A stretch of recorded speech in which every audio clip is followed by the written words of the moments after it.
Welcome back to Only Talk Sports. So we talk sports every single day, or at least we try to. I'm Ernest Jeffrey. Subscribe to the channel if you like sports content. Hit that notification bell so you never miss our video. College basketball is almost over. We're at the Final Four, and there's only 3 games left in the college basketball season. And I already made my preview and prediction for the NIT championship game. Link is in the description if you want to go check out that video. But now I'm going to be previewing the Final Four matchups in college basketball. A lot of people think Purdue and UConn are the runaway favorites to make the national championship game. Both teams are favored heavily, but you never know. NC State and Alabama have made it this far. Maybe they have one more upset win in them. But let's go ahead and get into the prediction of who I think is going to win these Final Four matchups. I asked people on Twitter who they believe is going to win the 2024 national championship, and not surprisingly, 68% of people picked UConn to win it all, followed by Purdue at 15%.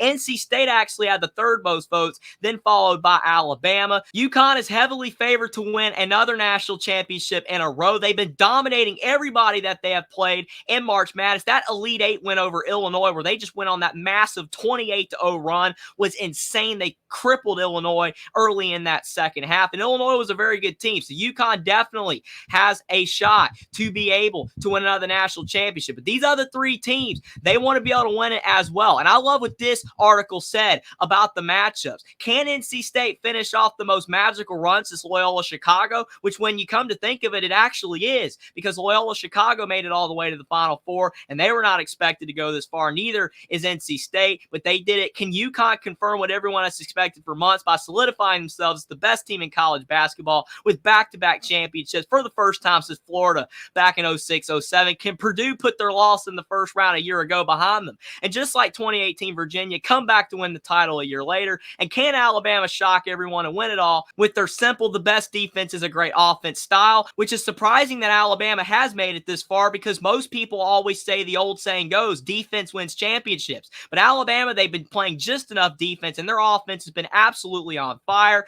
So it's going to be really interesting. But in the first matchup, you've got NC State and Purdue. And Purdue is favored by a hefty 8.5 points, which, again, not surprising, because NC State, no one was expecting them to be here. They're the 11th seed. Even though 11 seeds have made it to the Final Four in the past, we know South Carolina did it with Frank Martin at head coach. VCU made it all the way to the Final Four with Shaka Smart when they were an 11 seed, so it can be done. But NC State wasn't even supposed to make the tournament at all, but they won the ACC tournament, and they've won all of these games in a row. They're on like a 10-game win streak, which is absolutely crazy. Purdue, though, they lost to Fairleigh Dickinson last year in the first round of the NCAA tournament. Losing to that 16 seed made a lot of Purdue players and fans frustrated, but the players, they have redeemed themselves so far, making it all the way to the Final Four, being eerily similar to that Virginia team who lost to UMBC, the 16th seed, turned back around and won the whole entire thing the next season. So maybe Purdue is on that quest to get it done. And the thing with Purdue is they have Zach Edey,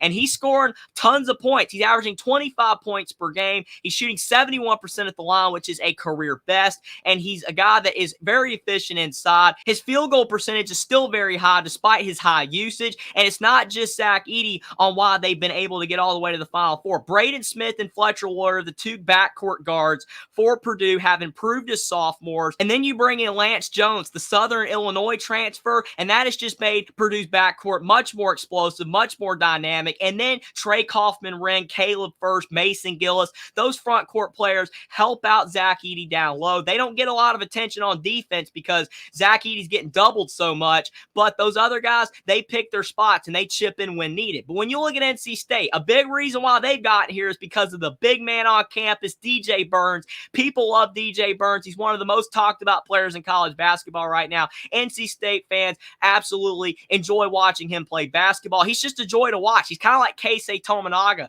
who was at Nebraska. He always plays with such energy, with a smile on his face, and that's what DJ Burns is doing. And he's just a unique big. He can pass the ball, and even though he's 6'9", 280 pounds, he can actually move fairly well. The only thing I'm worried about for NC State is that he could get into some foul trouble, kind of like Graham Ike did, the big for Gonzaga. He got into foul trouble in the game against Purdue in the Sweet 16 for Gonzaga, and unfortunately for the Bulldogs, they crumbled after he was fouled out of the game. Whereas if you look at DJ Burns, if he could stay in this game, I think he can impact the game in positive ways. It's going to be tough to score on Zach Edey because I don't know if DJ Burns is quick enough to be able to score around him, but he will be able to pass around Zach Edey because of his elite passing ability for a guy his size. But if DJ Burns gets into some foul trouble, it could be a long night for NC State. Ben Middlebrooks has been a very good backup big for the Wolfpack. I believe he could have an impact as well, but he's also fairly foul prone. So I'm not liking NC State's front court in this matchup against Zach Edey. And we know how people have been frustrated with the way the referees have been refereeing Zach Edey. Look at Rick Barnes. He lost his mind in that Tennessee game because Zach Edey had like 40 points and almost 20 of them were at the free throw line. So whatever you think about that situation, it's just going to be very tough for NC State to be able to slow down Zach Edey, especially if he's going to the line a lot. But DJ Horne and Casey Morsell, the backcourt players for the Wolfpack, they're going to have big nights if they're going to be able to knock off Purdue, which is possible. I believe DJ Horne is a player capable of going for 30, especially against Purdue's backcourt. We know Purdue's backcourt has improved defensively, and Purdue overall has improved defensively from a year ago, but I think NC State is a team that can score on them with their backcourt players. I've really enjoyed watching this magical Cinderella run by the NC State Wolfpack. They're not a traditional Cinderella, but they still count because of the fact that no one thought they would be here. I predicted them to lose in the first round of Texas Tech, so they proved me wrong big time, and I think NC State is going to do everything they possibly can to win this game, but a lot of Cinderella runs do end in the Final Four.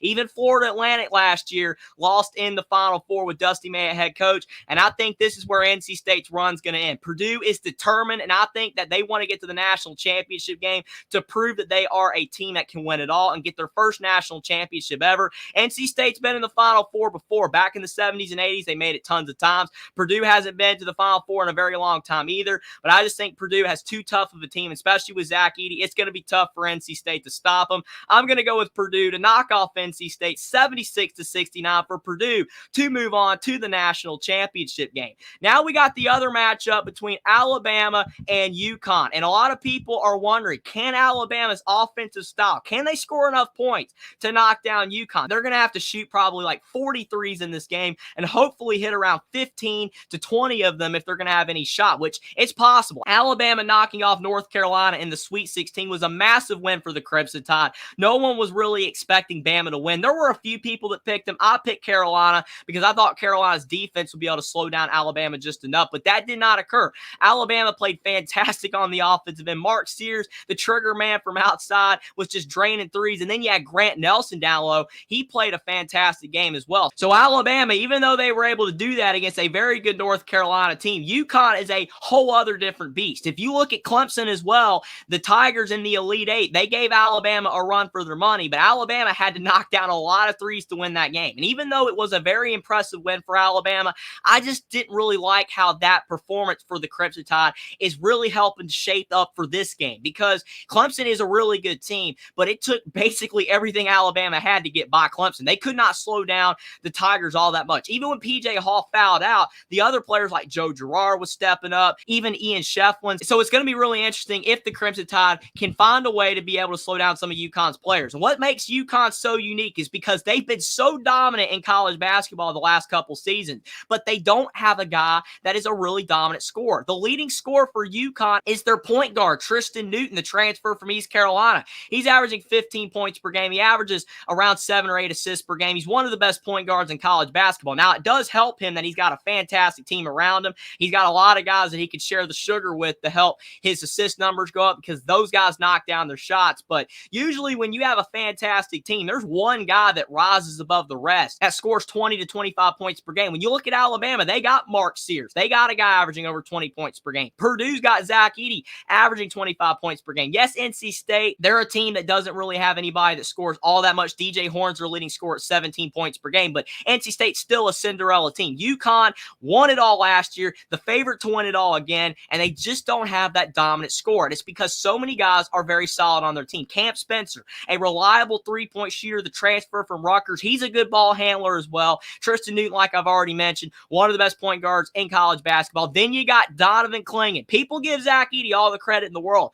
but Donovan Clingan is another tough big to stop. He's around 7'2", couple inches shorter than Zach Edey, but he's quicker than Zach Edey. He can actually move for a big guy. He's not super quick, but he is a guy that's definitely probably probably going to be more capable of playing in the NBA than Zach Edey is because he has a little bit more lateral quickness and he's a very explosive lob threat. And I think with Donovan clinging down low, it is going to be so tough for Grant Nelson, Mohamed Diabate, and Mohamed Wagi, all of the bigger players for Alabama, to be able to slow him down. I think on the offensive end, Grant Nelson is going to have a really hard time scoring. And on the defensive end, none of those guys just match up all that well with Donovan Clingan. And then when you look at guys like Alex Caravan that can just knock down threes at a high level for UConn, Solomon Ball coming off the bench, who is a very explosive player, Stephon Castle, who's probably going to be a lottery pick. UConn just has so many weapons, and they all don't have to score at a high level. One or two of their players can have a bad night, and the other guys do enough to help get the win. Alabama's going to have a massive three-point shooting night from Mark Sears, and Aaron Estrada's going to have a big day as well. And like I said earlier, if Alabama's going to win this game, they're going to have 15 to 20 made threes in this game to knock off UConn because of how disciplined and explosive UConn can be on the offensive end. And when they go on a run, they can really put a team away fast, like they did against a really solid Illinois team. And even though Alabama is a great offensive team, if their threes go cold, UConn will end up running away with this one. It's kind of like some people have said about UConn with Dan Hurley at head coach. The only thing that can hurt UConn is themselves. If they start to lax up and say, we got this, we're playing better than everybody else, and then they get a little bit distracted by their own success, UConn can fall. It's not like the Huskies are impenetrable and that they're unable to lose, but UConn has been so determined. They've been playing at such a high level, and we have seen no cracks of them possibly falling apart and blowing one of these tournament games. Until that happens, you got to pick UConn to win. I'm going to go with the Huskies to knock off Alabama 84-76. I think this is going to be a higher scoring game than the Purdue-NC State game because of the explosiveness on offense from both these teams. And I think even though UConn's defense is great, Alabama's going to put some pressure on them on the offensive end, but UConn's defense is going to be enough, and I believe UConn's offense is going to be too much for Alabama's not so great defense to stop. But it should be a fantastic Final Four. I think that a lot of people are worried that Purdue and UConn are going to run away with these games and they're going to be blowouts, but I think they're going to both be close games. But at the end of the day, I am picking Purdue and UConn to win. And no matter what happens, I just hope these Final Four matchups are competitive. Whoever wins, you just want some thrillers, some classics to remember for years to come. But I can't wait for the Final Four games on Saturday night, and we got to cherish them because college basketball is almost over. But when we get toward the end with the Final Four matchups and the national championship, usually the games are always a blast, and I can't wait to see what happens. But let me know what you guys think in the comment section down below. Whether you believe that NC State and Alabama can upset Purdue and UConn and that they will be going to the national championship game, or whether you believe that Purdue and UConn are going to make it to the national championship game and that both those teams will just be too much for their opponents. And let me know which Final Four matchup you are looking forward to watching more. Subscribe to the channel if you like sports content. Like this video down below. Follow me on Twitter as well. Link is in the description, and I will see you next time.